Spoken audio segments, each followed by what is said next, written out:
On va pouvoir commencer si tout le monde est prêt. Les gens vont continuer quand même à arriver. Donc, bienvenue à toutes et tous. L'idée du webinaire d'aujourd'hui, donc, c'était de parler de l'exercice, enfin de la prise de compétences, puis ensuite de l'exercice de la compétence GQ, donc gestion des eaux pluviales dans les communautés d'agglomération, pour pouvoir faire un petit peu de retour d'expérience et de partage de bonnes pratiques. En introduction, donc moi je suis Rosalie Saint-Lagour-Lawen et je suis la chargée de l'animation du réseau Rebagio, qui est le réseau des acteurs de la gestion intégrée des eaux pluviales du Grand Ouest. Pour présenter en quelques lignes quel est ce réseau, puisque peut-être que certains d'entre vous ne le connaissent pas. Ses objectifs, c'est vraiment de faire du plaidoyer pour les pratiques de gestion intégrée des eaux pluviales, donc par la montée en compétences, la sensibilisation et la fédération de l'ensemble des acteurs pour un changement de pratique et la promotion des pratiques. On rassemble, en tout cas c'est l'ambition, l'ensemble des acteurs de l'aménagement, donc aussi bien des collectivités que des acteurs privés. On cherche à travailler en partenariat avec tout type d'acteurs qui touchent à ce sujet, donc ça peut aussi être des associations, des structures publiques, et bien sûr la communauté scientifique.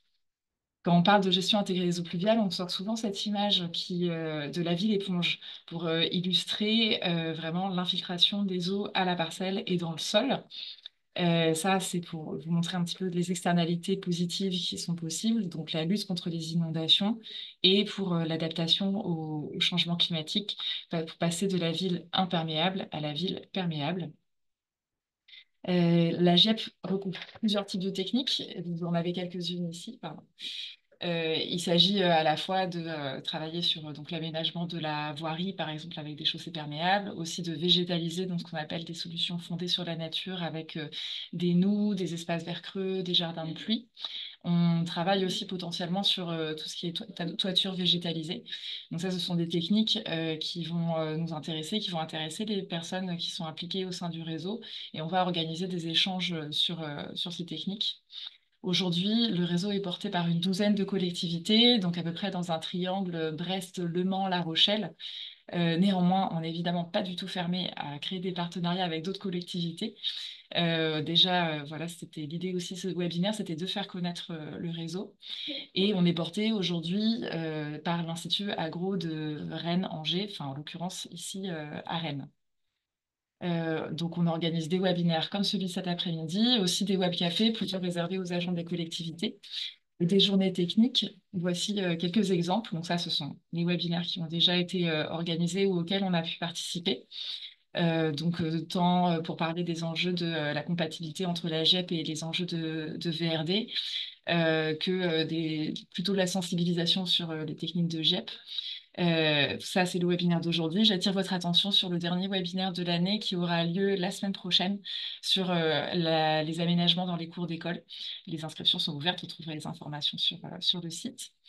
Et ça, c'est une journée technique qu'on a organisée au mois d'avril sur les enjeux de solarisation des parkings dont vous avez sûrement entendu parler via la loi accélération des énergies renouvelables qui a permis de faire se parler les réseaux de solarisation et les réseaux de gestion intégrée des eaux pluviales. J'attire votre attention aussi sur cette vidéo qui est une animation qui a été organisée lors du Carrefour des gestions locales de l'eau à Rennes fin janvier. C'est une vidéo de 30 minutes c'est un spectacle qui est très drôle et qui permet de, comment dire, que les deux camps, d'une gestion plus tout tuyau et d'une gestion à la parcelle, voilà, que ces deux camps puissent confronter leurs arguments avec la participation du public. Bon, le public était acquis à la cause, bien sûr. En tout cas, c'est toujours un support pédagogique très intéressant et vous le trouverez sur le site. Si vous avez envie d'en savoir plus, mais la plupart d'entre vous sont déjà abonnés à cette newsletter, si vous ne l'êtes pas, c'est le moment, n'hésitez pas. C'est gratuit, vous recevez toutes les informations sur nos actualités, les actualités du réseau. Et donc, je m'arrête de parler pour le moment, puisque le thème d'aujourd'hui, donc, c'est partager les méthodes et stratégies mises en place par les communautés d'agglomération pour développer concrètement des pratiques vertueuses et un changement de vision sur la gestion des eaux pluviales. Et je voudrais vraiment remercier Guillaume Craval et Guillaume Vivion de La Rochelle et Cédric Sereau et Joanne Desbril de Lannion pour leur participation et la présentation qu'ils vont faire de comment ça se passe chez eux. Moi, ce que j'ai trouvé très intéressant, c'était d'avoir, comment dire, du recul sur plusieurs années, voire plusieurs décennies de pratique. Ça permettra à celles et ceux d'entre vous qui voudraient que le sujet soit pris un peu plus à bras-le-corps, peut-être de relativiser un petit peu la place où ils en sont sur ce chemin-là, et puis d'avoir des idées pour la suite et pour les pratiques qui pourront être mises en place. Il y aura la possibilité de poser des questions. Je vous demanderai juste de vous présenter un petit peu avant. Et on est ensemble, normalement, si tout va bien, jusqu'à 17h45. Voilà. Si jamais j'ai oublié quelque chose, les intervenants auront le soin de me le rappeler. J'arrête là mon partage et je vais donner la parole en premier lieu à La Rochelle, donc à messieurs Vivion et Craval.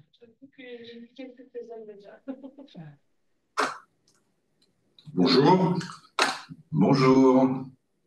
Donc, moi, je suis Guillaume Craval, donc vice-président à l'agglomération de La Rochelle, en charge de l'eau potable, mais aussi de toutes les questions de ruissellement, d'inondation et de gestion des eaux pluviales urbaines. Et Guillaume Vivion, donc chargé d'aménagement et d'hydraulique urbaine, donc je suis en service depuis 2018. Donc, j'ai connu le transfert de la compétence, même si je n'étais pas en première ligne sur ce sujet. Et je vais vous présenter un petit peu l'historique du service et le contexte dans lequel ce transfert s'est opéré.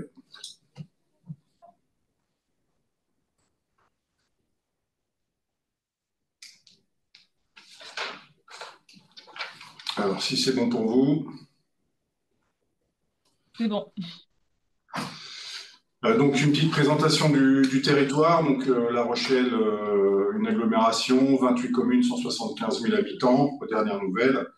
Un territoire d'eau, bon, effectivement, il y a beaucoup d'enjeux hydrauliques, on va dire, entre l'océan, secteur de marais, un territoire à faible altimétrie, donc soumis aux marées, où la nappe est jamais très, très profonde, jamais très loin, et une urbanisation donc littorale assez concentrée sur la côte, avec la ville-centre et puis les communes littorales. Des zones plutôt agricoles dans les terres avec des problématiques de ruissellement. Et on a globalement un territoire assez plat, des sols assez favorables à l'infiltration, donc ce qui fait qu'on est assez actif sur la GIEP, même si c'est pas le sujet du jour, mais c'est quand même ce qui nous réunit dans le réseau.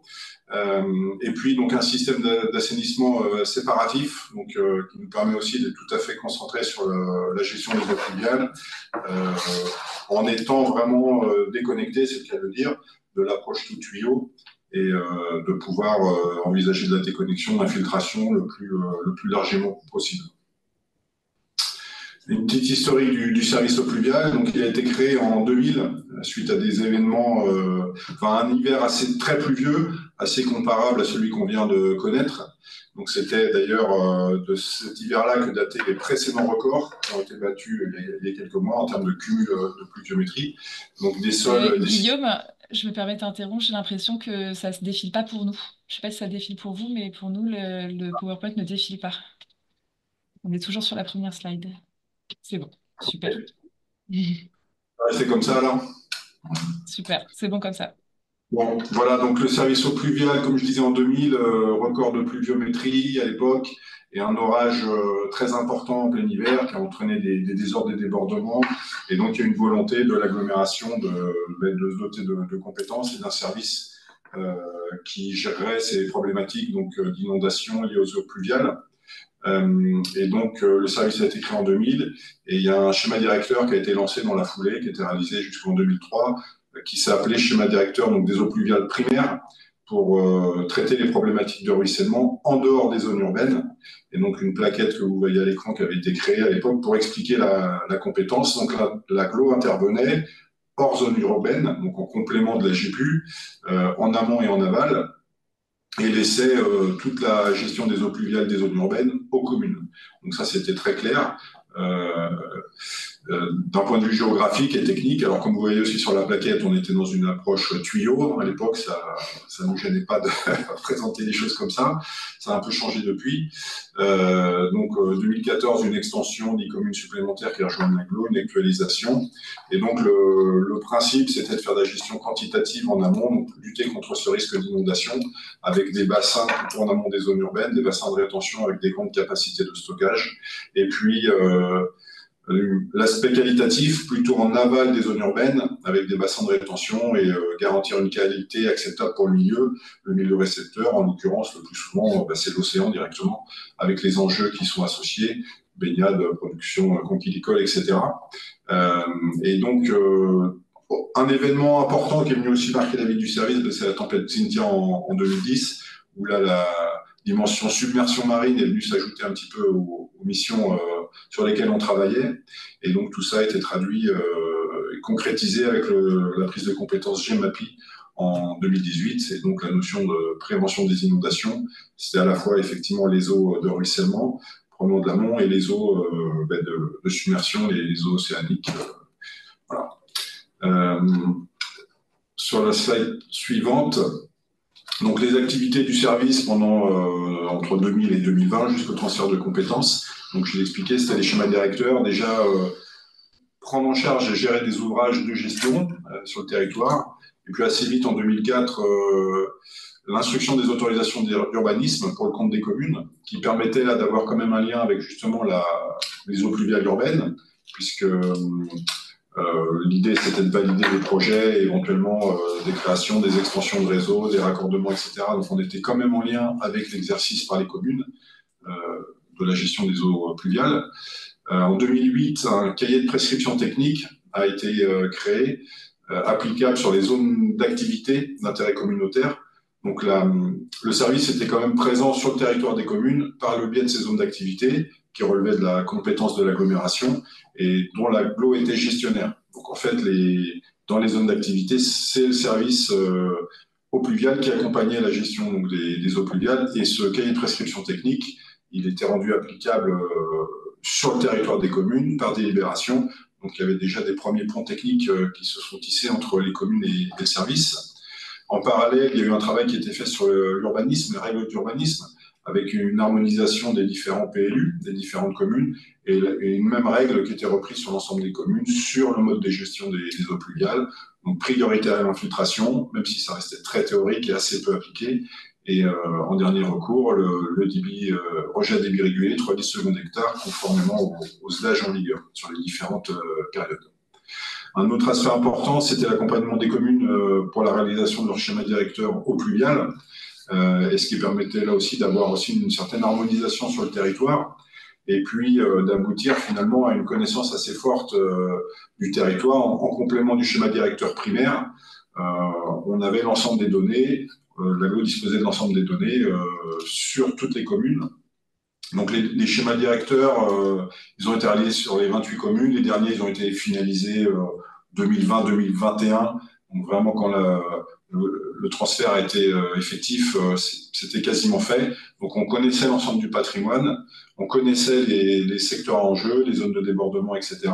Et donc c'est ce qui a permis de poser des discussions, enfin en tout cas d'avoir des éléments communs pour discuter des modalités de transfert de la compétence. Et donc, ça a sans doute été un élément facilitateur, c'est-à-dire que voilà, il y avait ce travail en commun. Le service de l'agglo et les communes ont avancé ensemble sur ces thématiques-là, sur les 20 années précédentes. Et donc, voilà, je vais laisser Guillaume Krabal maintenant nous expliquer comment se déroulait la discussion entre ces différents acteurs pour définir les modalités de la prise de compétences. Oui, alors bonjour à toutes et bonjour à tous et merci Rosalie pour cette présentation qui est importante puisqu'on est dans le partage d'échanges. On garde tous une humilité, c'est-à-dire qu'il ne s'agit pas de vous expliquer ce qu'il faut faire ou pas faire. C'est l'expérience propre à celle de l'agglomération de La Rochelle que nous avons vécue avec ses avantages, avec ses forces, mais aussi de temps en temps avec ses faiblesses et qui est liée bien entendu à l'histoire de notre territoire, à ses spécificités aussi géographiques. Moi, je suis élu depuis 2020, donc vice-président de l'agglomération de La Rochelle, et j'ai subi, et je dis bien le terme est adapté, subi 2 transferts de compétences coup sur coup, celle de l'eau potable dès 2020, puisque la loi nous imposait de prendre une décision avant décembre 2021, avant janvier 2021, donc décembre 2020, et les mois qui ont suivi, donc la prise de compétences des gestions des eaux pluviales urbaines. avec des éléments que j'ai découverts en tant qu'élu. Je réutilise le mot humilité. Il faut garder en fait, il faut avoir en tête qu'on ne maîtrise pas la totalité des choses et qu'on apprend beaucoup de choses au fur et à mesure, tant au niveau administratif que technique, et que ce qui était valable hier, et Guillaume l'a rappelé juste à l'instant, où on enfouissait les canalisations il y a encore peu de temps, devait changer complètement quelques mois suivants.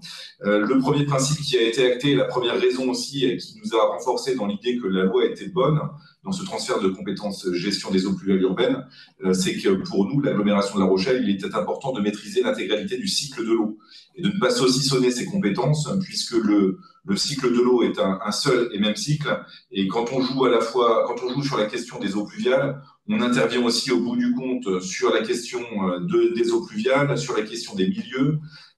Et ce qui est vrai donc pour les gestions des eaux pluviales urbaines est aussi vrai pour les questions d'assainissement. Donc c'est un tout global, et la volonté de l'agglomération, quand elle a reçu cette compétence, c'était encore une fois de pouvoir maîtriser l'intégralité du sujet du cycle de l'eau pour pouvoir le gérer au mieux avec des contraintes fortes en termes de qualité de l'eau, de quantité d'eau et d'impact de l'eau sur nos territoires. Deuxième élément qu'on a mis en avant quand on a expliqué ce transfert de compétences, c'est l'enjeu de maîtrise des travaux pour les communes. C'est-à-dire qu'avant ce transfert de compétences, les communes, quand elles faisaient des travaux de voirie, il y avait plusieurs interlocuteurs différents et elles devaient le coordonner. La prise de compétences unique par l'agglomération de La Rochelle, le fait qu'on maîtrise tout ce qui est réseau humide, favorisait l'organisation des travaux, puisque l'interlocuteur unique aujourd'hui pour les communes quand elles font de la voirie, c'est l'agglomération de La Rochelle. Assainissement, eau potable, eau pluviale. Alors qu'à une certaine époque, elles avaient leurs propres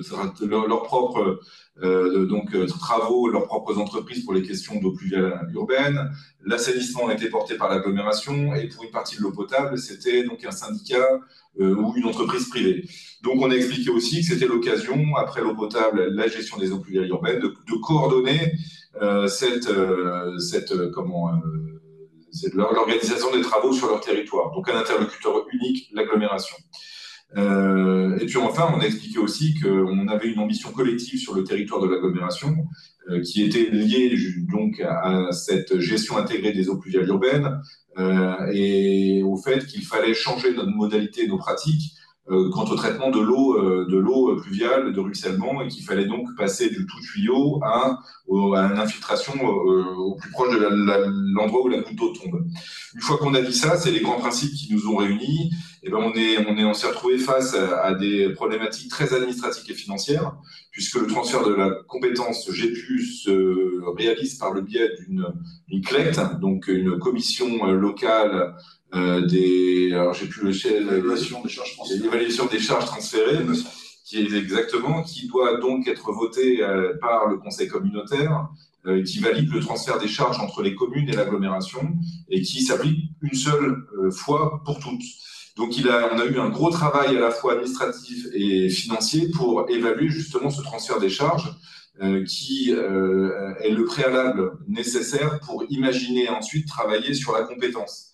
Et vous l'imaginez, je ne sais pas s'il y a beaucoup d'élus qui sont autour de ce webinaire, mais c'est des sujets qui sont des enjeux forts, puisque l'agglomération, du jour au lendemain, allait chercher et prendre de l'argent dans la poche des communes pour leur dire, vous inquiétez pas, on va gérer cette compétence à votre place.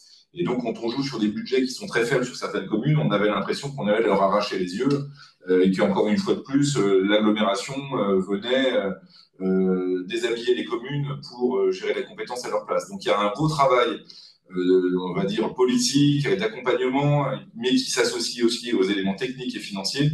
Et donc pour ce faire, ce qu'on a fait, et parce qu'on avait la possibilité de le faire, c'est qu'on a fait donc ce qui s'appelle une tournée des communes, où on est allé avec le service de l'eau, avec le service des finances, et puis moi-même, on est allé faire donc 28 rendez-vous dans 28 communes différentes, pour présenter ce qu'on proposait en termes de transfert de compétences, les conséquences financières que ça avait pour la commune, les conséquences techniques que ça avait pour la commune.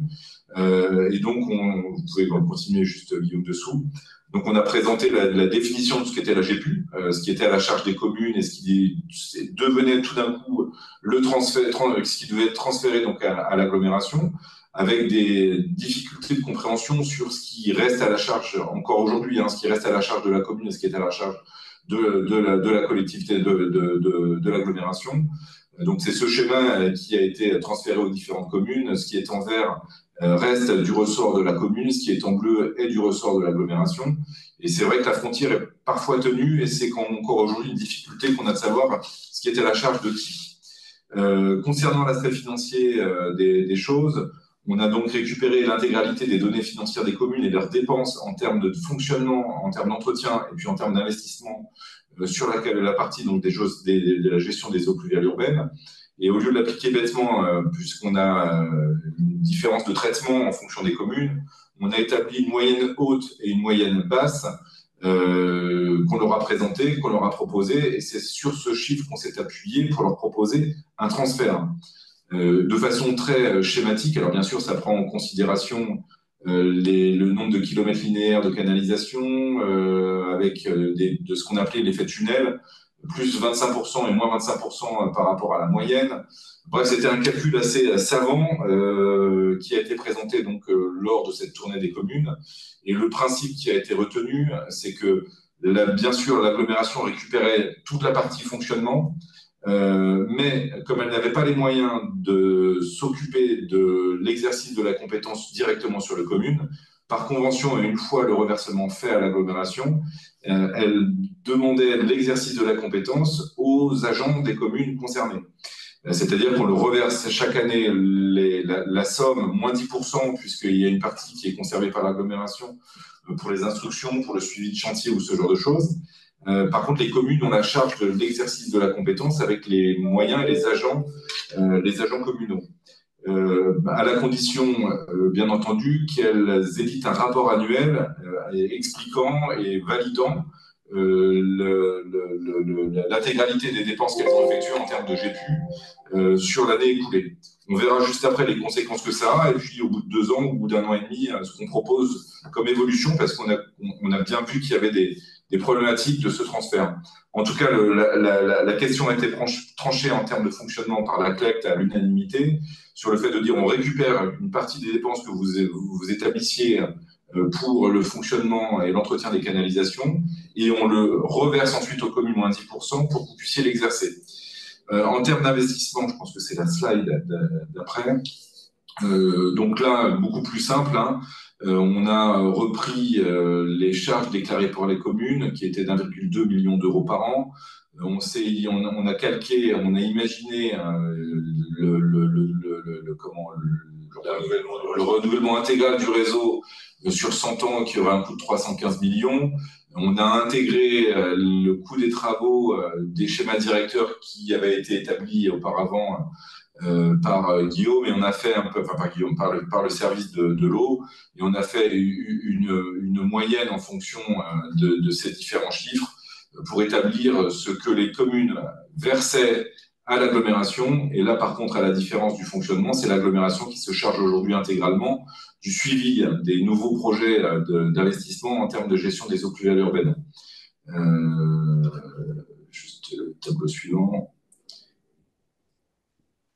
Alors, c'est ce que j'expliquais. Donc, il y a un versement annuel pour l'investissement, et c'est l'agglomération maintenant qui s'occupe des investissements. Concernant le fonctionnement, c'est un peu plus complexe et j'y reviendrai juste après. Simplement pour la mise en place de ce transfert de compétences, on a mis en place aussi 2 commissions, une commission technique et une commission politique des travaux réseaux humides, qui réunissent à la fois les services eau potable, le service assainissement et le service eau pluviale, qui permettent donc de prévoir, en termes d'organisation technique, la charge de travail sur l'agglomération de façon générale, et en termes de PPI, pour l'agglomération toujours, les investissements nécessaires. Ces commissions se réunissent 2 fois par an pour pouvoir prévoir et organiser la mise en charge des chantiers sur l'agglomération dans les prochaines années.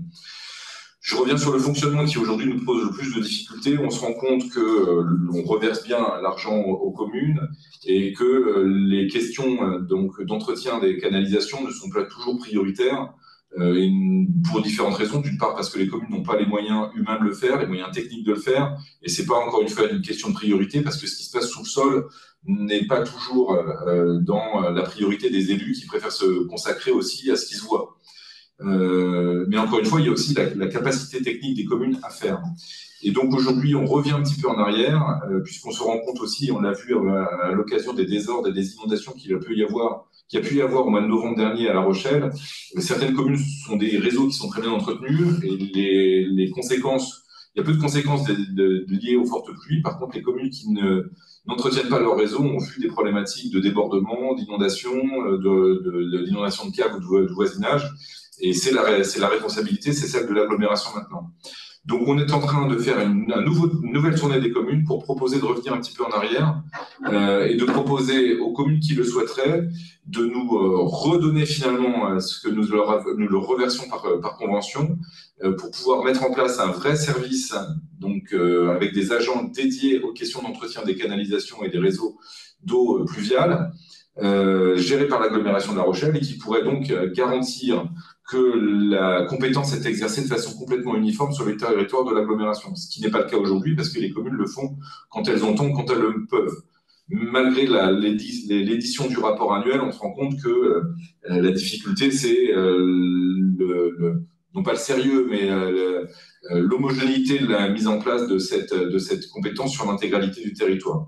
Donc, on est en train de proposer aux communes, principalement aux petites communes, de leur dire on peut le faire. Par contre, il faut que vous nous reversiez cette somme que nous vous avions reversée par convention pour que nous puissions mettre un vrai service avec des agents qui consacreraient leur action sur l'intégralité du réseau de l'agglomération, en tout cas des communes qui le souhaiteraient.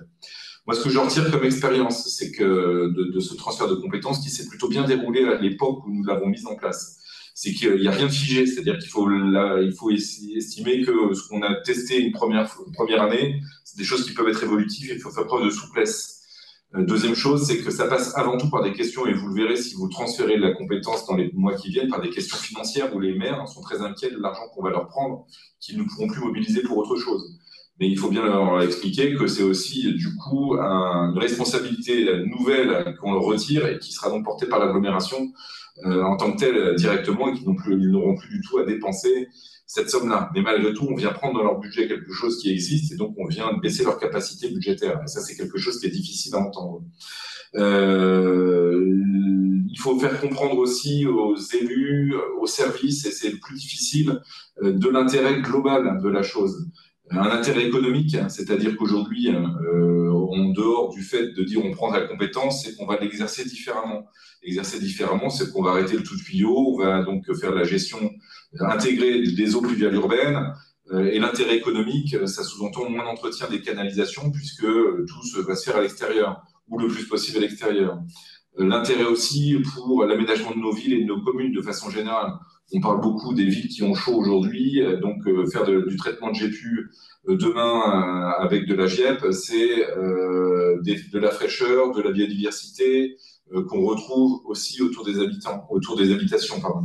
On parle de stockage carbone aussi, le fait de recréer des poches des poches de fraîcheur, des poches vertes au sein des villes, c'est quelque chose qui favorise le stockage carbone. On est en plus soumis, nous, à des questions de pollution marine, puisque toute l'eau qui, à une certaine époque, allait dans les canalisations, se déversait directement sur les plages sans avoir été ni infiltrée ni traitée, ce qui fait qu'aujourd'hui, en cas de gros amas d'eau sur le territoire de la ville de La Rochelle principalement, vous avez des fermetures immédiates de plages. Un orage veut dire qu'on ferme les plages immédiatement. Donc, c'était plus imaginable et il fallait qu'on traite différemment. Donc, c'est tous ces sujets qu'il a fallu aborder de façon concomitante avec des freins que vous pouvez imaginer, des ressentis, puisqu'on est à traiter, que vous l'avez dit en introduction, Rosalie, on a traité depuis des années et depuis très longtemps l'eau comme étant un déchet qu'il fallait donc cacher, qu'il fallait évacuer le plus vite possible. L'eau était synonyme d'inondation, l'eau était synonyme de maladie, l'eau était synonyme de sale. On vous parlait des cours d'école tout à l'heure, on a l'impression que quand il y a de l'eau, du coup on ramène l'eau à l'intérieur des cours d'école. S'il y a du gazon dans une cour d'école, ça sous-entend aussi qu'on va salir les jeans, qu'on va amener de la boue dans les cours d'école. Donc c'est toutes ces questions aussi sur lesquelles il faut travailler, les questions de sensibilité. Revenir aussi sur les ingénieurs qui ont été abreuvés depuis des années à traiter une chaussée. Il fallait qu'elle soit complètement imperméable, qu'on évacue l'eau, qu'elle ne reste pas sur place, avec un risque pour la chaussée en tant que telle. Et on se rend compte qu'il y a des freins aussi liés à certaines entreprises qui sont habituées à traiter de cette façon. Donc, il faut changer les habitudes, convaincre, expliquer, sensibiliser. Les riverains aussi, hein, c'est quelque chose de primordial. On se rend compte, moi, j'ai eu affaire à certains maires qui, au moment du transfert de compétences, étaient complètement favorables en disant oui, puis c'est bien aussi, on va pas arrêter tout tuyau. Puis quand on arrive chez eux avec une proposition de nous, une proposition d'infiltration des eaux, on a des cris d'orfraie en disant mais non, on peut pas. Si vous me faites une mare ici, on a peur que les enfants se noient. J'ai déjà entendu, et c'est du véridique dans ce que je vous dis, c'est-à-dire que une noue de 80 cm, 1 mètre de profondeur qui va être entre guillemets noyée une fois tous les 2 ans pour quelques heures. On a la panique des riverains qui veulent qu'on barricade tout, que ça va déborder, que ça va pas être géré. Et les mêmes maires qui ont voté des 2 mains le transfert de compétences reviennent 2 ans plus tard en nous disant mais on peut pas faire ça, c'est impossible, je veux pas voir l'eau, malgré ce qu'ils avaient imaginé à l'époque, parce qu'ils ont une pression aussi de la part de leurs riverains qui, donc encore une fois, ont cette image d'une eau qu'on ne maîtrise pas, qui vient déborder et qu'il faut donc évacuer le plus vite possible. On se rend compte que de toute façon, c'est impossible de toujours réfléchir de cette façon, malgré les stockages qu'on puisse faire, les stockages, les tampons qu'on puisse imaginer, ça ne suffit absolument pas et la seule solution pour demain, c'est bien cette question d'infiltration des eaux, que ce soit sur les constructions nouvelles et l'aménagement, mais que ce soit aussi sur nos traitements des eaux pluviales urbaines. Donc il y a les 2 dimensions dans le transfert de compétences, il y a vraiment le transfert administrative, politique, et puis, quand je dis politique au sens politique des relations avec les autres communes, transfert financier aussi, et puis il y a toute la question de ce que ça impacte derrière en termes d'ambition politique pour le territoire et le changement qui doit s'opérer sur nos territoires indispensables. Et vraiment, ce qui prime, et c'est ce que je disais en introduction, c'est la maîtrise totale du cycle de l'eau qui nous permet d'imaginer, modifier nos attitudes de façon générale sur toutes les questions de l'eau pour pouvoir mieux vivre demain avec moins d'eau et avec une eau qui tombe en plus grande quantité sur des délais plus courts. Et voilà, il fallait maîtriser et ça, c'est un peu aussi l'enjeu de ce transfert de compétences, qui n'est vraiment pas simple à gérer puisqu'encore une fois, il touche plein d'aspects administratifs, politiques, financiers et que ça peut faire... le grain de sable peut être vite bloquant pour le transfert de compétences. En tout cas, moi, j'ai eu la chance d'être accompagné de services très compétents qui nous ont beaucoup aidés et j'insiste aussi beaucoup sur le fait qu'il faut travailler main dans la main avec le service des finances qui a une action très forte aussi sur cette question. Voilà ce que je pouvais vous dire, en tout cas sur l'expérience que nous avons vécue à La Rochelle, qui est toujours en mouvement, puisqu'on refait un tour des communes en leur proposant des modifications de la convention qu'on a établie avec elles. Et c'est indispensable, parce qu'encore une fois, ce qui est à la charge des communes et ce qui est à la charge aussi de l'agglomération n'est pas toujours très clairement compris. Et donc, c'est important de pouvoir aussi retourner voir les communes pour refaire une petite piqûre de rappel.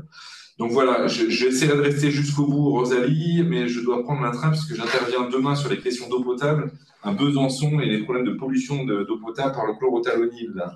Voilà, c'est un autre sujet d'enjeu pour nous aussi. Mais en tout cas, je vais rester le plus longtemps possible avec vous et merci encore d'avoir proposé ce webinaire. Merci beaucoup de votre intervention, c'est vraiment passionnant. Moi, ce que je retiens, en tout cas, c'est que donc à l'agglomération de La Rochelle, vous aviez lancé la réflexion il y a déjà vraiment longtemps, et même quand on lance la réflexion, donc là, on parle vraiment il y a plus de 20 ans, vous êtes quand même dans les réajustements permanents pour que ça se passe bien. Et voilà, comme vous dites, c'est aussi des leçons d'humilité. Il y a quelques questions dans le clavardage que je vais pouvoir vous poser. Une question de l'agglomération d'Agen, de Séverine Ferrer. J'ai bien compris le transfert financier pour le fonctionnement via la CLECT. Par contre, pourriez-vous revenir sur les moyens financiers d'investissement? Et après, j'aurai 2 autres questions. Alors, est-ce Alors, que je je vous vais... l'ai dit? Ouais, on y va déjà sur celle-là?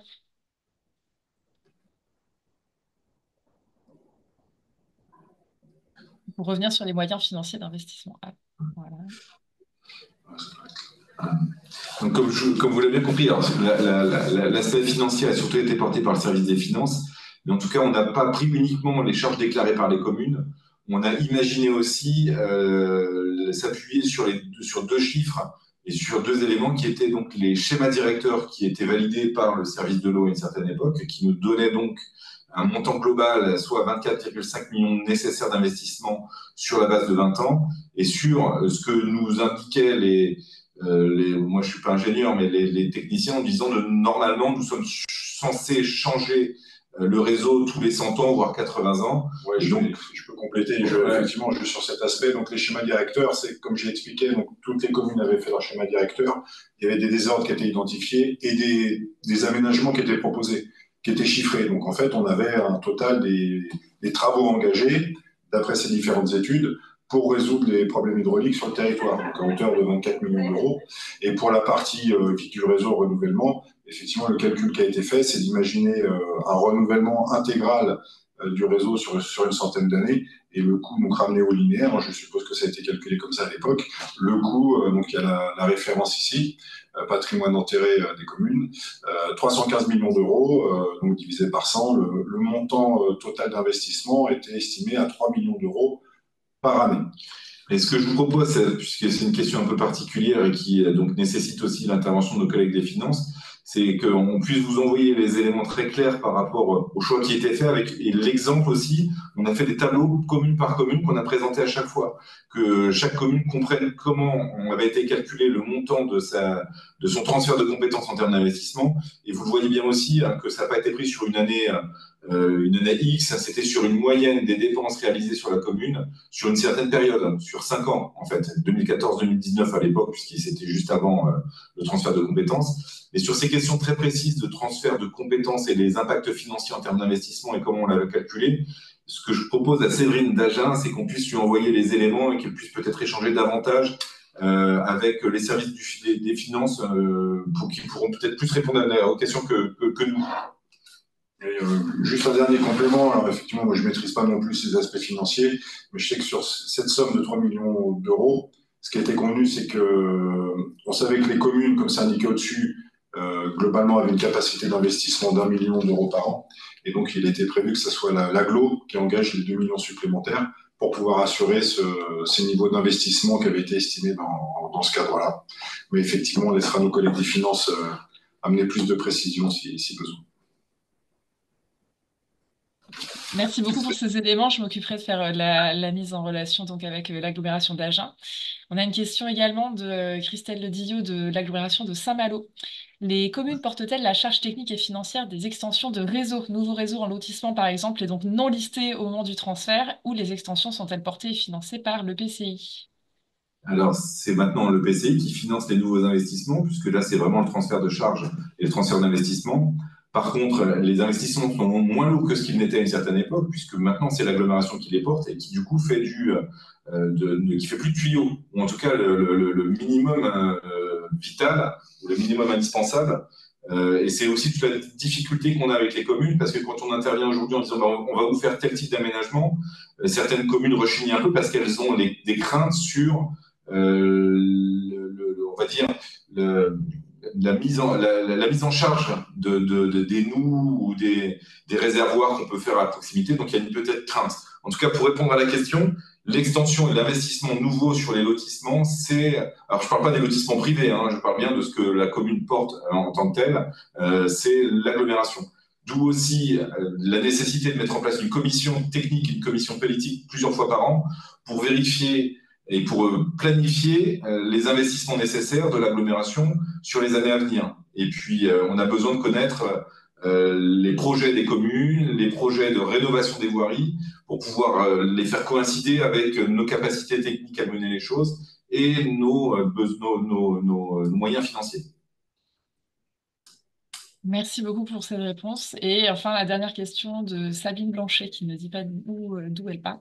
Avant de donner la parole donc, à Lannion, comment sont traitées les pollutions collectées avec le traitement des eaux pluviales? Alors, je me tourne plutôt vers Guillaume. Alors, effectivement, là, il y a différentes époques. Donc, je ne sais pas à quoi renvoie exactement la question. Donc, historiquement, on avait des réseaux, des bassins. Que ça soit sur des lotissements ou même plus globalement, comme je le présentais, sur le pluvial primaire, donc une capacité de décantation. On renvoie des eaux qui sont nettoyées et puis on cure les bassins quand c'est nécessaire.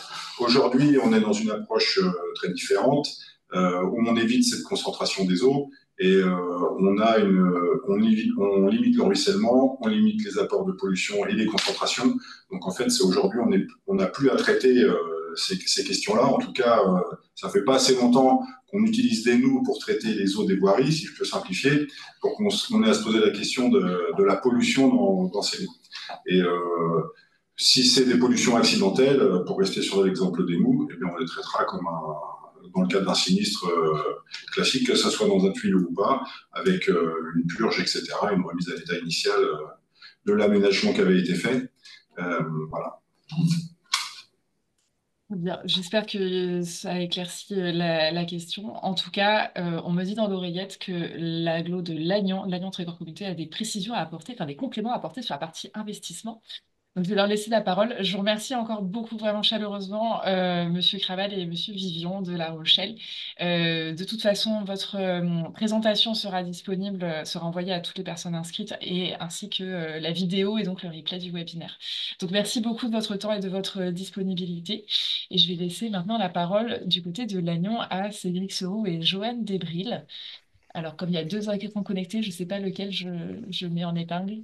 Alors, c'est hop là. C'est Johan qui va parler le plus, donc moi je vais juste faire l'introduction. Enfin, bien l'introduction, puis j'interviendrai plutôt en conclusion. Donc bonjour à tous. Donc je suis heureux qu'on puisse parler de l'expérience de la Trader Communauté sur sur le sujet. Donc Cédric Soro, je suis vice-président à l'eau, l'assainissement et les eaux pluviales urbaines. Et voilà, la présentation que va vous faire Johan va faire écho à des choses qui ont pu être dites auparavant. Ce qui est intéressant, c'est que les méthodes ne sont pas tout à fait les mêmes. Je ne sais pas si on arrive au même résultat, mais du coup, voilà, ça va donner deux expériences qui sont un peu différentes. Et donc, je vais laisser Johan présenter l'aspect technique des choses et puis je interviendrai en conclusion sur des questions politiques qui pourraient être posées entre-temps. Oui, donc bonjour, moi je suis Johan Debril, je suis en charge du service de gestion des eaux pluviales urbaines. Alors un service, c'est beaucoup dire puisque je suis tout seul au sein de LTC. Et donc l'idée de la présentation, c'est de vous rappeler un retour d'expérience parmi d'autres. Voilà, en voilà un deuxième pour l'après-midi sur cette prise de compétence de gestion des eaux pluviales urbaines, comment on s'est organisé sur l'Agnon-Trégor Communauté. Donc c'est une collectivité de 57 communes qui fait 900 km², qui a 250 km de côte et 100 000 habitants.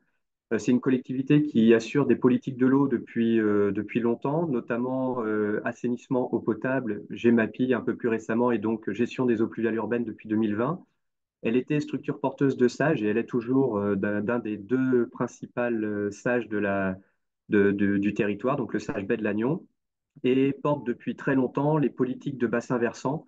Donc chez nous, ce qui est politique de bassin versant, c'est tout ce qui est lié notamment au territoire rural, au paysage rural, des politiques bocagères, des politiques d'inventaire de zones humides, des politiques de restauration de cours d'eau. Donc voilà. Et l'idée là, de la présentation que je vais vous faire, c'est de faire un peu la démarche qu'on a mise en place euh, au moment de la prise de compétences. Alors c'est quelque chose qui se fait a posteriori, nous on l'a fait au moment du transfert, mais une collectivité, une communauté d'agglos qui n'aurait peut-être pas cadré cette phase-là va pouvoir reprendre des éléments de méthode qu'on va présenter là pour faire le travail, disons, a posteriori. Donc la première chose, c'était de clarifier de ce dont on parlait quand on parlait de gestion des eaux pluviales urbaines avec les élus puisque c'est sur les coms d'agglo, il n'y avait pas de distinction des eaux pluviales urbaines et de la gestion des eaux pluviales, des voiries, etc. Donc il y a eu déjà un premier travail de savoir de quoi on parlait, avec un principe, c'est que classiquement, l'urbanisation entraîne l'imperméabilisation entraîne l'augmentation des ruissellements, et qu'on a des données classiquement retenues aujourd'hui d'un système naturel à un système de ville où on multiplie par 5, voire un peu plus, 5,5, la quantité d'eau ruisselée quand on aménage la ville. Donc c'est le premier constat, et que les conséquences de tout ça, c'est que l'évacuation de l'eau va pouvoir entraîner des problématiques d'inondation, des perturbations des cours d'eau. Et en Bretagne, on a beaucoup de cours d'eau sur socle granitique et schistique, des perturbations du cycle de l'eau. L'eau qui ne va pas dans le sol ne vient pas alimenter les cours d'eau en été. Or, chez nous, 75 à 80% de la quantité d'eau potable captée vient directement de captage en surface. Donc, si on n'alimente pas la nappe en hiver, on n'a pas d'eau dans les cours d'eau en été. Des problématiques liées à la pollution de la ressource, puisque la ville produit une pollution chronique des eaux pluviales en ruisselant. et puis des problématiques d'îlots de chaleur, alors qui faisaient rigoler pas mal par chez nous jusqu'en 2022, où on a compris que ça pouvait être un enjeu aussi chez nous.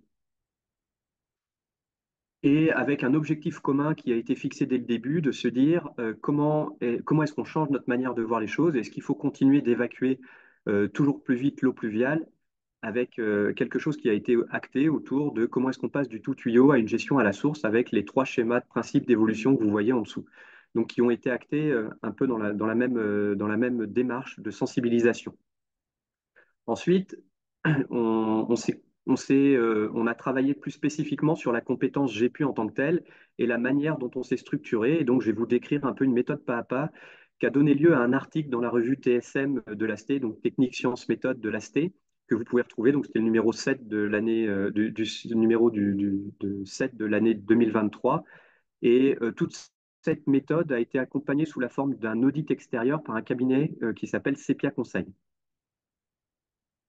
Donc la première chose, ça a été de faire le constat que cette compétence GPU était une compétence plutôt nouvelle, puisqu'elle a été créée entre guillemets en 2018 et qu'elle est spécifique aux Comcom et aux communautés d'agglomération, avec un cadre réglementaire qu'on peut dire peu précis, alors qui s'étoffe au fur et à mesure des années, mais qui est peu précis encore même aujourd'hui, et pas de comptabilité analytique au moment du transfert.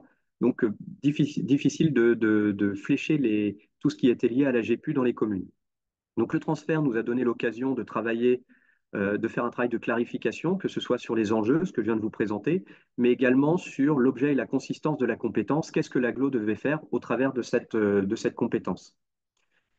Et avec un besoin d'accompagnement fort qui a été identifié auprès des élus, notamment pour aider à prendre les bonnes décisions, ou en tout cas aider à prendre des décisions politiques à partir de propositions, de valider un cadre local pour une compétence assez mal définie au niveau national, avec aussi un enjeu d'évaluation du coût, combien ça coûte, et enfin une organisation de la continuité de service entre les communes et l'agglomération. Donc la méthode qui a été mise en place, elle rejoint la méthode que La Rochelle avait mise en place, c'est qu'on a organisé un groupe communal par commune, donc 57 groupes communaux, ce qui a donné lieu à une présentation du cadre de la compétence tel qu'il était connu au niveau national et un recueil systématique des données qui pouvaient exister, notamment en matière d'ouvrages de gestion des eaux pluviales dans les communes, pour commencer à construire une base cartographique commune qui n'existait pas jusqu'alors. Ensuite, il y a eu un accompagnement pour le transfert organisé. Bon, classiquement, hein, les termes que je vais utiliser, c'est vraiment du classique de collectivité. On a rassemblé un groupe technique local qui associait des agents des communes et des agents de la communauté d'agglomération, un comité de pilotage d'élus qui était là pour arbitrer des propositions. Et on a aussi engagé pas mal de réunions d'information et d'échanges avec les communes et de manière très large, avec les services et les élus, qu'on continue de faire aujourd'hui et qui nous permettent de parler très régulièrement de la gestion des eaux pluviales. Et enfin, on a travaillé et la validation du cadre pour une collectivité, ça veut dire la délibération. On a, en parallèle de ça, commencé à aussi réfléchir à qui faisait du pluvial dans la collectivité. On se rend compte qu'il y a plein de services qui peuvent intervenir. Il y a le service gestion des eaux pluviales urbaines, qui était l'objet un peu non identifié. Il y a le service de la voirie et de l'espace public, avec un rôle qui va être plutôt négatif, c'est-à-dire celui de produire beaucoup d'eau de ruissellement. Le service espace vert, qui lui va peut-être avoir un rôle plus positif en réduisant le ruissellement de la ville. On a aussi le service assainissement. Alors, il faut savoir que chez nous, on est sur un réseau séparatif, c'est-à-dire que les eaux usées et les eaux pluviales ne vont pas au même endroit, mais on a une grosse problématique d'eau parasite. Et dans cette problématique d'eau parasite, les eaux pluviales représentent 10 à 15 du volume total qui arrive en station, donc ce n'est pas négligeable. On a toutes les constructions et équipements publics, les toitures de grands bâtiments, que ce soit les salles de sport, les parkings, etc. Des politiques de bassin versant, dont j'ai parlé très rapidement en introduction, et l'urbanisme qui est là pour faire en sorte que des règles de gestion des eaux pluviales qui sont demandées aux gens qui construisent et qui aménagent soient respectées. Donc on voit bien au travail de ce petit graphe qu'on a besoin, nous, de construire une culture commune au sein des collectivités, que ce soit avec les communes ou avec la com d'agglo, parce que le service GPU, à lui seul, ne va pas régler toutes les problématiques liées aux eaux pluviales et qu'il y a bien une solidarité technique et financière entre tous ces différents services qui va devoir se mettre en place pour pouvoir faire évoluer les métiers et évoluer les pratiques. Ensuite, on a clarifié l'objet et la consistance de la compétence. Donc nous, on a décidé de le faire sous la forme de deux grands domaines d'intervention. Le premier, c'est celui d'assurer le service public GPU. Donc, ce service public administratif, il est bien connu des collectivités et il est inscrit dans le Code général des collectivités territoriales. Pour tout dire, le nom de la compétence vient directement de ce nom du service qui, en fait, préexistait avant la compétence GPU. Et au travers de la compétence, on peut dire qu'on a étendu notre domaine d'intervention à celui de définir une politique de gestion intégrée des eaux pluviales, qui est un peu le domaine numéro 2 de la compétence. À partir de ça, on a également listé l'ensemble des missions rattachées à la compétence GPU, tout simplement pour savoir qu'est-ce que nous devions assurer comme mission pour remplir ces deux grands domaines d'intervention.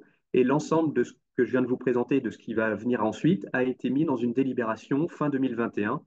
Donc, comme vous pouvez le noter, une délibération qui est intervenue 2 ans après le transfert quasiment. Donc, le premier domaine, c'était celui d'assurer le service GPU. Alors, qu'est-ce que c'est que ce truc? Ça comprend un périmètre d'intervention qui est dénommé aire urbaine. Ça comprend un patrimoine, c'est-à-dire qu'avec le transfert, on a récupéré des ouvrages. Et depuis 2022, donc c'est assez récent, et nous, on n'avait pas cet élément au niveau du transfert, c'est que celui qui a la compétence GPU, enfin celui qui a le service GPU, a aussi le rôle de contrôler le respect des règles de gestion des eaux pluviales de son territoire, notamment celles qui sont décrites dans un document qui s'appelle le zonage pluvial. Donc sur notre territoire, on a fait un travail de clarification de ce qu'était l'aire urbaine, à partir d'une définition que le cabinet Landau et Associés avait présentée à l'Assemblée des communautés de France, à la DCF, et qui dit que l'aire urbaine couvre les secteurs sur lesquels les eaux pluviales sont à collecter en raison de l'imperméabilisation des sols due à l'urbanisation et générant du ruissellement. Donc on a essayé de faire un travail de clarification de cette aire urbaine, notamment au moment des groupes communaux que je vous ai présentés tout à l'heure.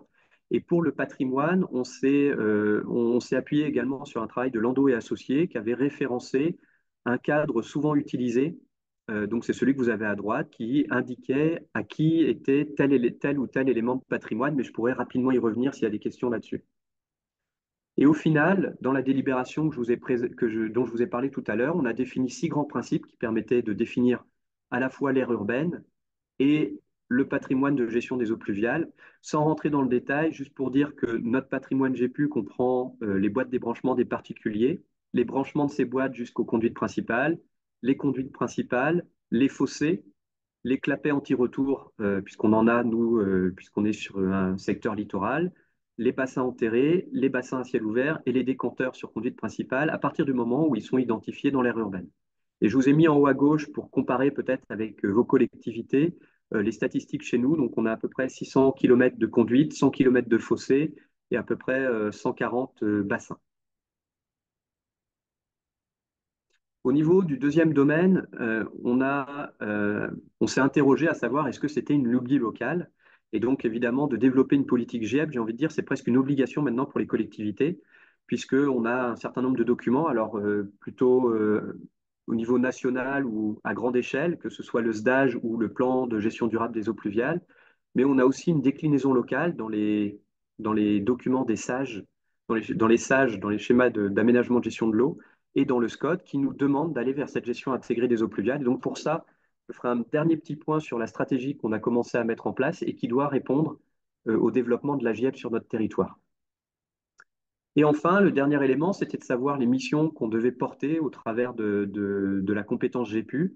Et donc, on l'a clarifié au travers de 5 grands volets. Donc, un volet de gestion patrimoniale, on a un patrimoine, il faut le gérer.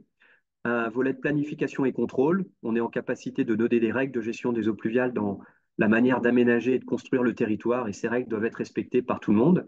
Un volet gouvernance-animation qui concerne plus la politique que les élus vont acter pour aller vers une gestion intégrée des eaux pluviales. Un volet de gestion administrative, sinon ce ne serait pas drôle.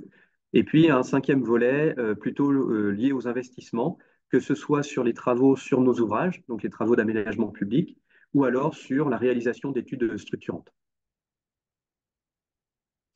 Et l'étape suivante pour nous, ça a été celle que La Rochelle a dû emprunter aussi, celle de pouvoir évaluer le coût, combien coûte la compétence. Et ce travail que je vais vous présenter là, alors il peut être fait au moment de la collecte, mais il peut aussi être fait, encore une fois, a posteriori, pour aider une collectivité à mieux dimensionner son service si elle n'a pas eu l'occasion de le faire avant. Et on a utilisé, nous, 2 méthodes, tout simplement 2 méthodes. La première, c'était de pouvoir évaluer les coûts réels. Donc, on a mis à disposition un outil d'enregistrement auprès des communes pour qu'elles nous retournent de la donnée. Alors, clairement, ça a été un travail pas du tout concluant. J'ai mis peu concluant, mais ça n'a pas été concluant du tout puisqu'on n'a pas eu de données. Mais c'est un travail nécessaire pour que chacun se rende compte que cette donnée n'existait pas. Et on a utilisé une deuxième méthode, celle d'évaluer un coût reconstitué à partir d'un processus de coût standard. Et c'est cette méthode-là qui est décrite un peu plus précisément dans l'article que je vous indiquais tout à l'heure. Et il y a une méthode qu'on a tout de suite laissée de côté, c'est celle d'évaluer les dépenses dans les recherches comptables, ce qui normalement devrait être fait, mais qu'on n'a pas pu faire tout simplement parce que l'eau pluviale était très rarement dissociée dans le budget principal des coûts de voirie, donc quasiment impossible à faire. Donc c'est cette méthode 2 qui nous a servi pour l'évaluation des coûts, avec deux principes d'évaluation. En fonctionnement, on a défini, c'est très classique ce que je vais vous dire, mais on a défini une liste de tâches, une fréquence de réalisation par tâche, un pourcentage d'ouvrages qui étaient concernés par les tâches d'exploitation à l'année, et les tâches qui étaient généralement soit menées en régie, soit menées en prestation externe.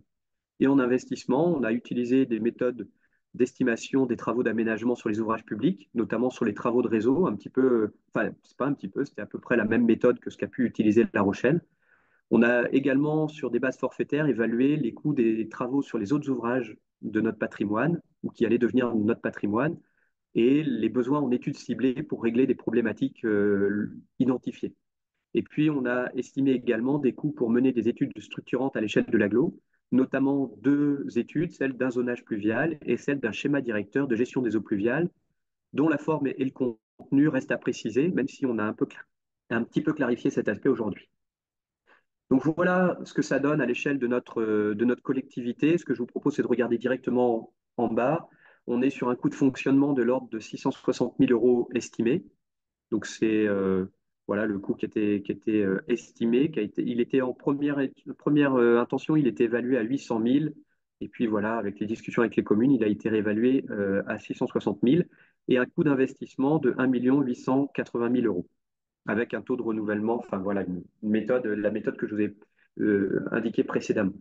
Et à droite, j'ai mis, alors je ne vais pas m'attarder là-dessus, sauf s'il y a des questions ensuite, mais les conséquences sur les attributions de compensation, c'est-à-dire ce qui a été retenu en demande de paiement d'attribution de compensation aux communes sur la base de l'estimation globale de départ. Ensuite, la dernière étape, ça a été celle de de pouvoir assurer la suite, c'est-à-dire la continuité du service. Et sur notre territoire, mais comme sur beaucoup de territoires, on a décidé de s'appuyer sur un certain nombre de conventions, notamment en fonctionnement sur des conventions de délégation de gestion, dans lesquelles les communes doivent assurer un certain nombre de missions qui sont listées ici, et des conventions de ce qu'on appelle de délégation de maîtrise d'ouvrage quand les communes réalisaient des travaux sur notre patrimoine. Et ce qu'il faut retenir, c'est qu'en fonctionnement, donc on a une convention de délégation de gestion identique pour toutes les communes. L'agglo, sur la base d'un bilan, paye les prestations qui sont réalisées par les communes pour notre compte. On a une gestion des demandes de raccordement qui est faite directement par LTC et LTC porte les études structurantes, notamment le zonage pluvial. Et en investissement, on intègre les projets, les besoins des communes au fil de l'eau et on organise la maîtrise d'ouvrage au cas par cas. Donc ça nous arrive de faire les travaux en maîtrise d'ouvrage direct, mais ça nous arrive aussi de déléguer la maîtrise d'ouvrage, notamment quand les travaux sont coordonnés avec des travaux de voirie.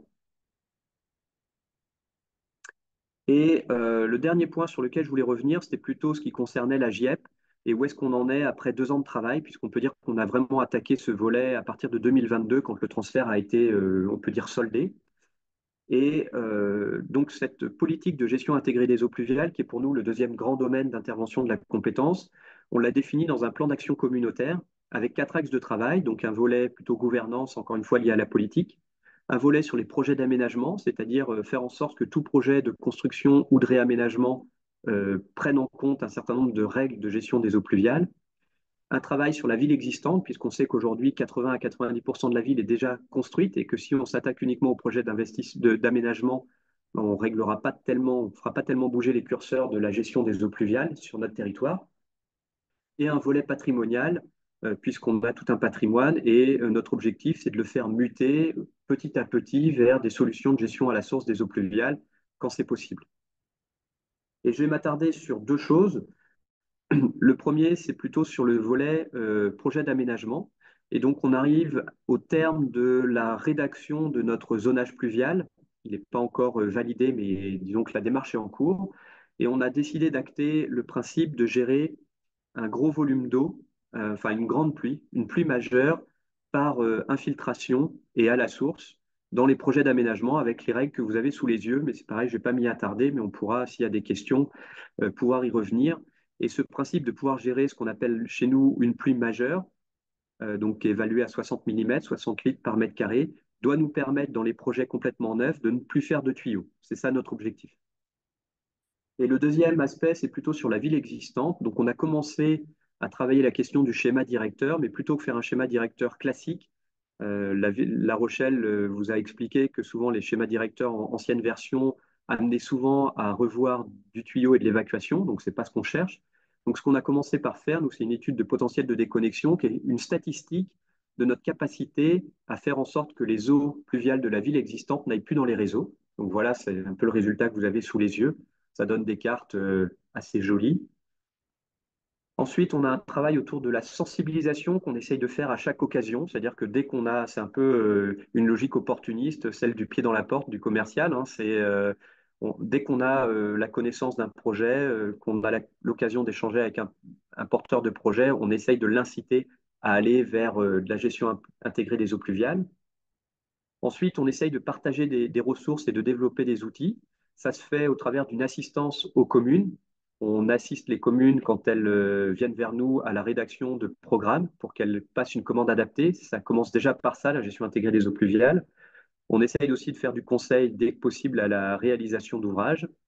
Ensuite, on apporte une information aux maîtrises d'œuvre et on partage un ensemble de références techniques qu'on a collectées.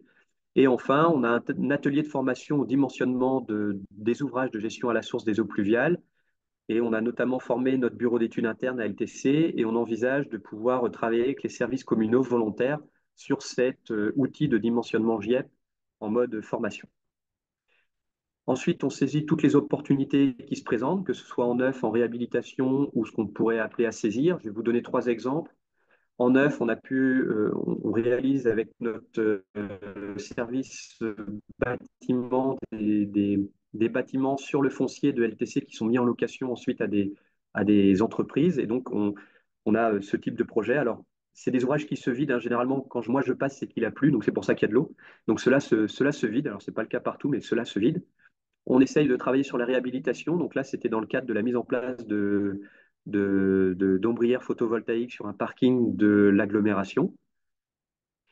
Et on essaye de donner aux services techniques des communes toutes les opportunités qu'elles peuvent saisir sur leur territoire pour déconnecter les équipements publics et les espaces publics. Donc vous voyez là mis en image une situation où on a incité la commune à essayer de voir différemment sa gestion des eaux pluviales.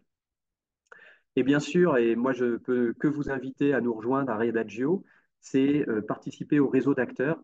On voit bien que les problématiques qui nous touchent tous et que si on veut faire bouger les opérateurs, notamment des opérateurs qui viennent travailler sur, chez nous, ça va de Saint-Brieuc à Morlaix, voire de Rennes à Brest, selon les opérateurs, et que si on est tout seul à essayer de les faire bouger, ça ne va pas marcher. Et donc c'est pour ça qu'on participe activement, financièrement et techniquement à Redagio. Et donc, on ne peut que vous inciter à nous y rejoindre. Et on essaye également d'accompagner les collectivités, les communes, en leur disant qu'il y a potentiellement des sources de financement possibles. Depuis l'année dernière, la meilleure source de financement du réaménagement de l'espace public, c'était clairement la gestion intégrée des eaux pluviales. Il n'y avait pas d'autres sujets qui permettaient d'obtenir des financements très intéressants, puisque ça permettait d'aller jusqu'à 70 à 80% des coûts de VRD. Et donc voilà ce que je pouvais vous présenter aujourd'hui. Merci Joanne. Alors, j'ajouterais du coup d'un point de vue politique, cette prise de compétence, ça a été vraiment l'occasion de faire une prise de conscience en fait de ce qu'est le sujet GPU, qui est passé de totalement inconnu puisque noyé dans la voirie. C'est un peu comme M. Jourdain, il faisait de la GPU sans le savoir puisqu'il faisait de la voirie, à un sujet qui tout d'un coup était devant la scène. Et si au départ finalement certains l'ont pris sous l'aspect uniquement financier puisqu'il y avait cette problématique de transférer les charges, finalement, c'est un sujet qui a obligé toutes les communes de s'y intéresser. Et en fait, elles y sont rentrées en fait, malgré elles, mais c'est devenu un vrai sujet. Et c'est devenu un sujet je ne veux pas dire passionné non plus, mais qui est devenu vraiment intéressant. Je vois aujourd'hui, on travaille sur notre plan local d'urbanisme intercommunautaire, sur lequel on a beaucoup de sujets pour s'écharper. On peut parler du ZAN, on peut parler de plein de choses qui toujours animent beaucoup les réunions. Là, j'ai pu, c'est un sujet qui rassemble vraiment, c'est un sujet sur lequel on a vraiment beaucoup de participants et toujours très volontaristes dans l'application de la GPU. Donc, c'est ce que vous a présenté, le travail préparatoire en fait qu'avait fait. Il ne savait pas que c'était un travail préparatoire quand il faisait Johan, mais le travail de prise de compétences, ça a été un travail de formation, quoi. C'est les élus de ce mandat-là, ils sont partis de zéro à une compétence tout d'un coup sur la GPU, un sujet qui est malgré tout assez simple à appréhender par la géo-ingénierie qu'il faut mettre en place en fait, et donc du coup ça parle pas mal aux élus. Et aujourd'hui, la culture sur la GPU, elle est faite, et on a des élus qui sont très volontaires sur le sujet, ce qui fait que sur le zonage pluvial qu'on vient de mettre en place, j'estime qu'il est assez volontariste. Et aujourd'hui, on a des élus qui sont très réceptifs à l'idée de le mettre en place. Et ça nous permet d'être ambitieux sur cet aspect-là, d'aussi envisager notre PCAET, donc, qu'en même temps, on fait à la fois notre PLUIH et notre PCAET, donc plan climat, air, énergie territoriale, d'avoir des vraies mesures pour la préservation de l'eau et l'infiltration. Et donc, du coup, toute cette culture qui a été faite via la GPU, elle sert en fait de façon transverse à nos politiques. Et aujourd'hui, je pense que le fait j'ai pu moi faire partie des gens qui trouvaient que c'était peut-être une usine à gaz un peu compliquée, ce transfert de compétences obligatoires avec des reversements, des attributions de compensation. Mais force est de constater qu'au moins les gens ont pris conscience de l'importance de l'infiltration, enfin de la gestion de la GIEP en général, et qu'aujourd'hui, du coup, quand on aborde ces sujets, les gens sont conscients et sont volontaires en fait pour s'inscrire dans ces politiques. Donc c'est plutôt un satisfait sur la question. Donc voilà ce que je pouvais ajouter. Merci beaucoup à tous les deux pour ces éléments. Moi, alors déjà, je vois, il y a une première question que je vais poser dans le chat. Moi, j'en ai quand même une première. Contrairement à La Rochelle, vous n'avez pas mentionné il y a pu y avoir des éléments déclencheurs qui ont fait que voilà, vous avez été amené à prendre un peu à bras le corps ce sujet-là. La Rochelle a mentionné par exemple la tempête Cynthia, ou bien le fait qu'il y avait voilà, des problématiques récurrentes d'inondation, par exemple. Est-ce que, voilà, vous, du coup, le sujet a l'air de faire consensus ou est-ce qu'il y a des questions ou est-ce qu'il y a des arguments à mettre en avant, peut-être, je ne sais pas, moi, financiers, environnementaux, pour que les gens s'y mettent? Alors, il y a eu quelques éléments déclencheurs. Il y a des communes qui sont sujettes régulièrement à des inondations. Et donc, du coup, on utilise, enfin, la GPU peut permettre d'améliorer ou de surtout pas aggraver la situation. Donc, du coup, on le voit, on a des groupes tests de quelques communes. Quand on a 57 communes, on peut pas, les réunions à 57, ça peut être efficace, mais pas tout le temps. Et donc, c'est intéressant de s'adresser à des communes qui ont les plus grosses problématiques de pluvial. Et puis ensuite, on voit beaucoup à l'exemple. Par exemple, ce que montrait Johan à la fin, c'est-à-dire prendre des photos et montrer ce que ça peut devenir, c'est vraiment ce qui marque. Et donc, du coup, de montrer ce qui a été fait dans les communes et ce qui a été fait par l'agglo. Et donc, nous-mêmes, être un peu précurseurs pour les communes, ça marche plutôt pas mal. Après, voilà, il n'y a pas eu enfin, il y a eu par exemple on peut penser à un événement un peu catastrophique en termes d'inondation, mais ça s'est passé après, et donc du coup ça a renforcé plutôt l'importance d'avoir des solutions techniques. Ce qui a vraiment créé le service, c'est la prise de compétences et le fait qu'on veuille l'apprendre, quoi, parce que c'est que tout le monde n'a pas géré pareil, mais nous on a estimé que c'était important de ne pas le faire en catimini. Ouais, moi, les deux événements marquants, je pense qu'ils sont arrivés après. Clairement, il n'y avait pas, au moment du transfert, il n'y aurait pas eu de transfert obligatoire, il n'y aurait pas eu de volonté de le transférer. Voilà, c'est une collectivité chez nous qui marche plutôt comme ça. Si c'est aux communes, il y avait pas, enfin, moi, je ne sentais pas forcément cette volonté. Et les deux événements qui ont vraiment marqué, c'est on a eu une grosse, grosse période de pluie le 4 juin 2022. Donc ça a marqué les esprits. Et l'année 2022 également, en termes de, non, c'était 2023, non, 2022, en termes de sécheresse. Il y a des communes qui ont été rapatriées en Bretagne avec des camions-citernes d'eau. Chez nous, on était vraiment en situation de vigilance pendant cette période de sécheresse. Et ça a permis de dire, ah bah oui, tiens, chez nous en Bretagne, on peut aussi avoir des difficultés sur l'eau et il faut qu'on commence à faire attention à ce qu'on gère. Donc, il n'y a pas eu d'éléments déclencheurs auparavant qui ont fait qu'on s'est intéressé aux eaux pluviales. C'est venu plutôt après. En revanche, le fait qu'on est à 60 litres par mètre carré dans notre zonage pluvial, aujourd'hui, le fait que c'est une plus cinquantennale qu'on met en avant et qu'on dit qu'il faudra la gérer, je pense qu'elle est aussi bien appréhendée par les élus parce qu'il y a eu cet événement de pluie majeure de 80 mm en juin 2022 à l'Isardrieux. Donc là, c'est un exemple qui était sur le territoire avec des conséquences C'est arrivé. vraiment des conséquences pour des. Alors, il y a peu de blessés ou de morts, mais il y a eu des dégâts matériels importants et donc il y aurait pu avoir des dégâts humains. Et donc, le fait que quand ça arrive dans une commune du territoire, forcément, c'est une prise de conscience. Et on se dit, bon, bah, en effet, 60, si on avait infiltré un peu plus, peut-être qu'on n'aurait pas eu tout ça. Alors, la GPU ne va pas répondre à tout, hein, puisqu'il y a eu beaucoup de terrains agricoles aussi. Il faut gérer la gestion pluviale, enfin, le pluvial partout, les talus, toutes ces choses-là, ça rentre en compte. Mais la GPU, ça permet aussi de diminuer en fait, cette eau qui court. C'est ça, et puis je pense qu'à Redagio, on aura l'occasion de se pencher sur l'avenir des dimensionnements des ouvrages au vu du changement climatique et des phénomènes extrêmes qu'on peut constater de plus en plus. Et on a une question donc de Amandine Gutic de SCE qui demande du coup, vous n'avez aucun ouvrage GIEP dans votre compétence entretien et investissement hors animation. Par exemple, les fossés sont créés et entretenus par les communes? Point d'interrogation. Alors, là, j'ai présenté très rapidement les patrimoines, voilà, histoire de pas non plus m'attarder. Mais on a dans notre patrimoine, on a aussi les espaces, ce qu'on appelle les espaces verts creux. Donc, ça va prendre toutes les alternatives, mais on les a en superposition d'affectation avec les communes. C'est-à-dire que c'est à la fois un espace vert et un ouvrage hydraulique. Et donc là, il faut qu'on travaille sur les conventions de superposition d'affectation de tous ces espaces verts qui sont à la fois dans notre patrimoine et à la fois dans le patrimoine espace vert des communes. Donc, on a bien ce patrimoine dans notre patrimoine et on a également des questions qu'on se pose sur les structures réservoirs. On en a aussi dans notre patrimoine et l'idée, c'est que ce soit également en superposition d'affectation avec celui qui est à la compétence voirie, donc encore une fois, les communes. Donc, c'est bien, ces ouvrages de gestion intégrée des eaux pluviales sont dans notre patrimoine. À partir du moment où ils sont dans l'aire urbaine, les fossés, c'est pareil, c'est les fossés qui sont en aire urbaine. À partir du moment où on sort de l'aire urbaine, on est sur des fossés qui sont soit géré par celui qui a la compétence voirie, donc la commune sur les voies communales et le département sur les voies départementales et éventuellement sur sur les routes nationales bah, par l'État.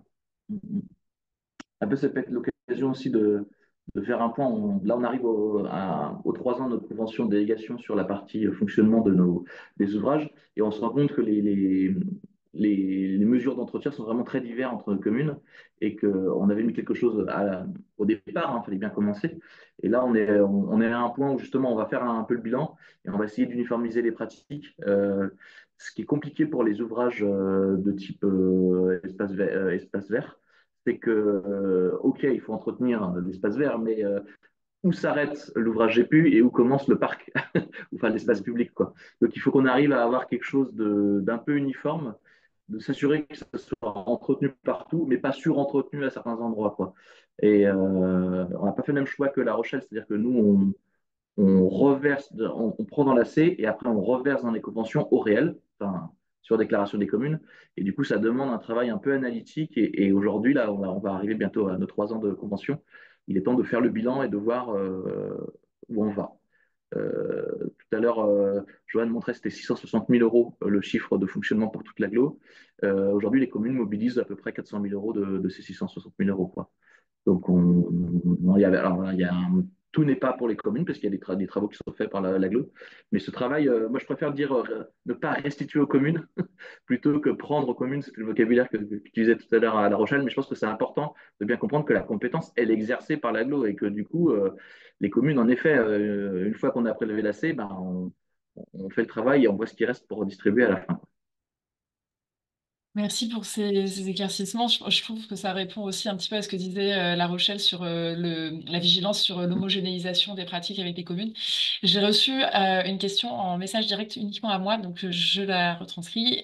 C'est Erwan Bourdillon qui nous écrit depuis l'agglomération de Val-de-Garonne, et c'est lié au sujet. Pourquoi avoir fait le choix de signer des conventions de délégation avec les communes?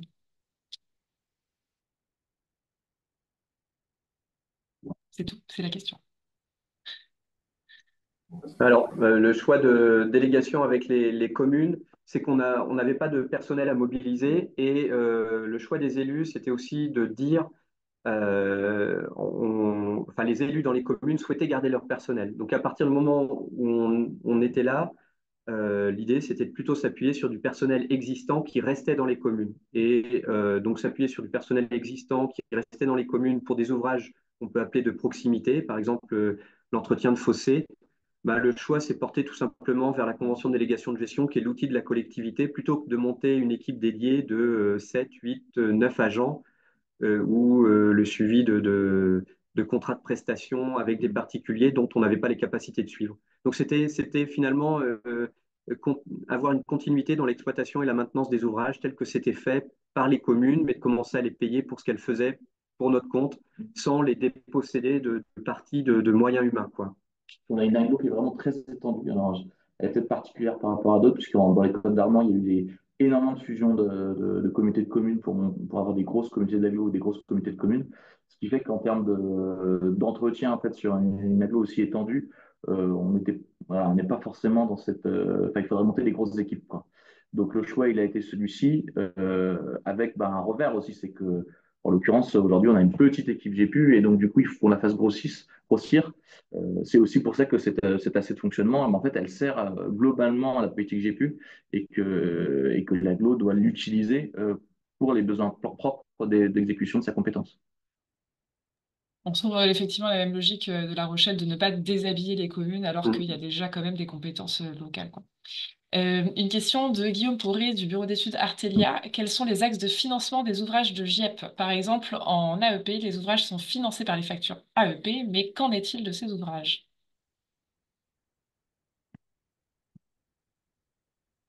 Alors, je vais repartir d'une diapo que j'avais tout à l'heure. Euh, hop. On est sur le budget principal, on est sur un service administratif, donc on ne peut pas payer ça par la facture. Donc c'est l'impôt qui le paye sur le budget général. Et donc la totalité des investissements sur les ouvrages GPU sont payés par LTC ou alors remboursés aux communes quand c'est les communes qui font l'investissement à la place de LTC. Donc là, on a estimé, nous, qu'on avait 1 880 000 euros de dépenses d'investissement. Et ce qui se passe aujourd'hui, c'est que toutes les communes dans le cadre de leur AC, payent au minimum 25% de ce montant. Voilà, c'est ce qui a été établi par la CLEC et que ce montant-là, en fait, nous sert, nous, à faire des provisions pour payer, pour couvrir la totalité des investissements qu'on a à l'année. Alors, il y a un mécanisme un tout petit peu complexe, je vais essayer de le résumer hyper rapidement, mais en gros, nous, pour payer la totalité des travaux à l'année, on contracte un prêt. Ce prêt a une mensualité ou une annuité. Cette annuité, chaque commune en a une part dedans. Et donc, c'est cette part d'annuité qui est comparée à ces 470 000 euros que vous voyez en bas. Et donc, tant que ces 470 000 euros ne sont pas atteints, alors ça ne se fait pas à l'échelle de l'agglo, ça se fait commune par commune, mais le principe est là. Tant qu'on n'a pas atteint ces 470 000 euros, les communes continuent de verser 25% de leur AC. Et si ce 470 000 est dépassé, à ce moment-là, la contribution de chaque commune va commencer à augmenter pour rembourser cette annuité jusqu'à un maximum de 1 880 000 euros, c'est-à-dire 100% de l'AC qui a été voté. Donc voilà pourquoi je vous remontrais ce petit schéma. Et pour nous, agglomération, c'est ça notre moyen de nous assurer qu'on aura les capacités de financer nos projets d'investissement.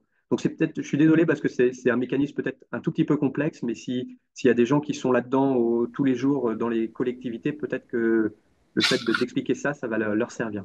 Donc le moyen de financer, c'est ça, c'est notre AC. Ça a été des discussions quand même assez longues en CLECT, là. J'en parle aussi en tant qu'adjoint aux finances de la ville-centre de l'agglomération. Et ce système qui a été trouvé permet de ne pas gréver les comptes des communes par des AC classiques de fonctionnement, mais avec cet AC d'investissement, ça permettait de faire les travaux comme elle le faisait auparavant, et puis de garder une somme minimale de façon à pouvoir investir sur toute l'agglo. En tout cas, ça ne peut pas être payé par la facture. Non. Effectivement, il n'y a pas de mécanisme. On est vraiment sur le budget principal d'une collectivité. Donc voilà, c'est l'impôt, c'est la masse commune, disons, qui fonctionne. Alors je sais qu'il y a des collectivités qui ont décidé de mettre des budgets annexes, mais c'est des, entre guillemets, pas des faux budgets annexes, mais c'est des budgets annexes qui sont, quoi qu'il arrive, alimentés par le budget principal et non pas par des factures C'est des budgets annexes, mais pas autonomes. pas autonomes. Voilà. Merci. Et j'ai une dernière question, sauf s'il y en aura encore une après, de Geoffrey Laguier de l'agglomération Pornic Pays de Ré. Comment arrivez-vous à concilier les rendez-vous d'expertise sinistre et le fait que l'exploitation soit déléguée aux communes? Alors, les expertises sinistres, c'est des missions qui sont déléguées aux communes, également dans la convention de délégation de gestion. Ça, c'est un peu bancal parce que comme on est compétent, on n'a pas vraiment le choix que d'y aller. Et donc, dans les faits, ce qui se passe, c'est que quand la compétence GPU est mise en cause et qu'on est appelé justement à la cause, je suis présent dans les expertises. Donc, on y va en fait. Et après, ben, c'est le jeu des expertises. Donc nous, on a notre expert, la commune a son expert, la personne qui a le sinistre a son expert, et puis ben, chacun avance ses éléments. Moi, j'essaye de faire comprendre parce que les experts d'assurance qui passent, généralement, ils n'ont pas une maîtrise importante de la question des eaux pluviales. Donc l'idée, c'est de leur expliquer le contexte, de leur donner des éléments de compréhension, de leur donner notre point de vue au maximum et puis que les éléments qu'on fournisse puissent servir à l'expertise. Donc on y est. On est dans les expertises quand la compétence GPU est appelée à la cause. Très bien. Merci beaucoup de ces éclaircissements. L'heure a tourné. Je vois que les participants s'en vont petit à petit puisqu'il commence à se faire tard. S'il n'y a pas d'autres questions, à moins que vous ayez peut-être un mot de conclusion à faire, tant au niveau de Lannion qu'au niveau de La Rochelle. Pour moi, en tout cas, on a déjà fait bien le tour de la question. Si évidemment les participants ont besoin de creuser le sujet ou d'être mis en contact ou ont envie de continuer à explorer le sujet de l'organisation de la compétence GIEP GPU, ce serait avec grand plaisir. N'hésitez pas, surtout pas à me contacter, à revenir vers moi. Je vous remercie beaucoup de votre participation à toutes et tous. N'hésitez pas voilà, à revenir vers moi pour qu'on puisse continuer les échanges. Et je vous dis à très bientôt et bien très vite suivre les présentations et la vidéo. Merci beaucoup à tout le monde et bonne fin de journée.